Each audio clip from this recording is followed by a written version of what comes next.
What's up guys, Mon here. Welcome back to Hardware Voyage. Sa wakas, dumating na itong Mi 10T 5G na isa na namang flagship killer ng Xiaomi. Naka Snapdragon 865 na kasi to, 6GB yung RAM, 128GB yung storage, 144Hz ang display, tapos less than 20,000 pesos lang. So, unbox na agad natin. Meron tayo ditong SIM ejector pin, USB-C to headphone jack adapter, documentations, jelly case na may malaking Xiaomi branding. Ito na yung phone pero itabi muna natin yan. Dito muna tayo sa USB Type-C cable na may orange accent at isang 33W charger. So ito yung lunar silver na kulay. Available din to in cosmic black pero ito yung napili ko para maiba naman. May Corning Gorilla Glass 5 protection sa harap at likod at gawa sa aluminum yung frame. Hindi to sobrang reflective at hindi rin masyadong halata yung fingerprints di tulad nung sa cosmic black na variant. Makikita natin dito yung quad camera setup na may 64MP main shooter. Medyo makapal yung camera bump so magwawabble to kapag nakapatong sa desk kahit palagyan natin ng case. Sa taas meron tayong noise cancelling mic at IR blaster na madalas na nating nakikita sa mga Xiaomi phones. Sa kanan nakalagay yung volume rocker at power button / fingerprint scanner. Sa baba meron tayong SIM tray, dual SIM na to at 5G ready na rin. Wala nga lang slot para sa micro SD card. Andito rin yung primary microphone, USB-C port, at speaker na kapartner ng earpiece dahil meron tayo ditong stereo speakers.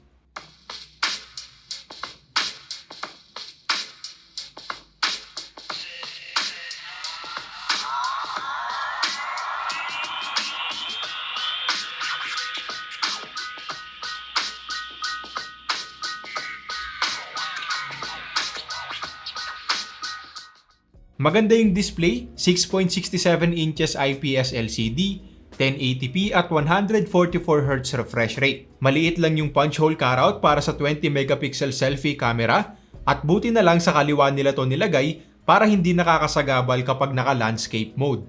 Sobrang smooth tignan dahil nga 144Hz ang refresh rate natin at kusa din tong nag-a-adjust depende sa app na naka-open. So halimbawa nanonood tayo ng videos, usually 30 to 60 FPS yan, kaya bababa din sa 30 to 60 Hz yung refresh rate ng screen. At magandang way yan para makapag-save ng battery. Kung lagi lang kasing 144Hz, madali lang din mauubos yung battery natin.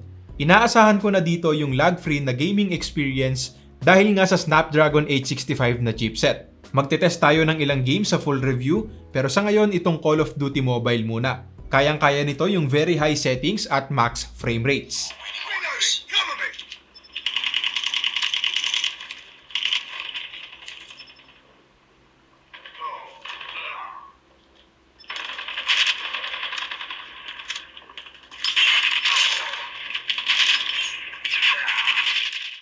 Yung battery natin dito, 5,000 mAh na common na sa panahon ngayon. Kahit entry-level phones, naka 5,000 mAh battery na o higit pa. Pag-uusapan natin yung charging time sa full review, so make sure na nakasubscribe kayo dito sa channel. Ito naman yung mga nakuha nating photos and videos gamit itong 64MP Sony IMX682 sensor ng Mi 10T 5G.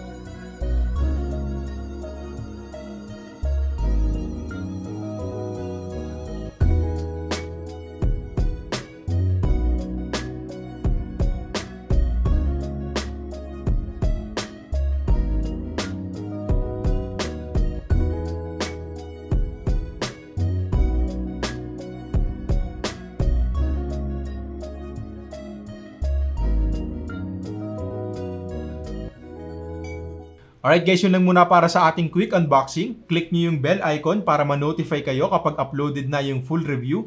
Maraming salamat sa panonood at next time ulit. Peace!